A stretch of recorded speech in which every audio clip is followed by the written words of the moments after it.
Hello friend, જય શ્રી કૃષ્ણ. પંજાબી શાકને ટક્કર મારે તેવું આખી ડુંગળીનું શાક બનાવશું. તો એક વાટકો તેલ લઈએ. હવે ડુંગળીને સાફ કરીને લીધી છે, તો આ રીતના કાપ મૂકી અને તેલ ગરમ થાય એટલે ડુંગળીને એડ કરશું. તો ડુંગળી સરસ તેલમાં ચડી જાય ત્યાં સુધી ચડવા દેશું. તો આપણી ડુંગળી એકદમ સરસ ચડી ગઈ છે. હવે ચડેલી ડુંગળીને આપણે એક ડીશમાં લેશું. હવે આ જ તેલમાં રાઈ, જીરું, તમાલપત્ર, લાલ મરચું, થોડા ખડા મસાલા, આદુ, મરચી અને લસણ ક્રશ કરેલા લીધા છે.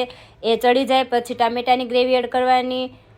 ટમેટાની ગ્રેવી ચડી જાય પછી મસાલા કરશું. તો હિંગ, હળદર, લાલ મરચું, ધાણા જીરું, તલનો ભૂકો, સિંગનો ભૂકો અને ગાંઠિયાનો ભૂકો લીધો છે. બધી જ વસ્તુ મિક્સ કરી ચડવા દેશું. સ્વાદ અનુસાર મીઠું એડ કરીએ. હવે જેમ જોઈએ એમ પાણી એડ કરવાનું. બધી વસ્તુ ચડી જાય પછી ચડેલી ડુંગળી એડ કરશું. લીલું લસણ, લીલા ધાણા, થોડો લીંબુનો રસ, કાજુ, દ્રાક્ષ, થોડી ખાંડ એડ કરશું. તો આપણી ડુંગળીનું શાક તૈયાર છે.